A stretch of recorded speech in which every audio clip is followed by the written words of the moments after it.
আর একটা হচ্ছে অনেকেই আমাকে লিখছেন যে আইটিআই পাস করে কেউ ফিটার, কেউ ওয়েল্ডার, কেউ ইলেকট্রিশিয়ানের চাকরি করছেন এবং ভারতে মাইনা অত্যন্ত কম, তারা বিদেশে যেতে চান।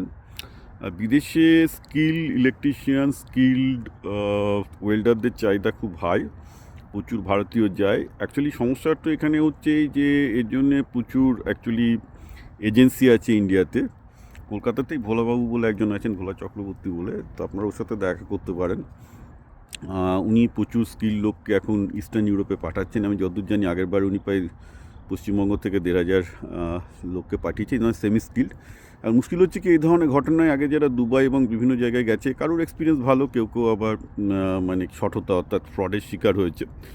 তো আপনারা যখনই কোনো এজেন্সির থ্রুতে যাবেন, এজেন্সির থ্রু দ্বারা এগুলো একা একা যাওয়া যায় না, কারণ যখন লাগে এরা একগাদা করে লোক নাই। আপনাকে খুব ভালো কাজ করতে হবে, অর্থাৎ আপনাকে বুঝতে হবে যে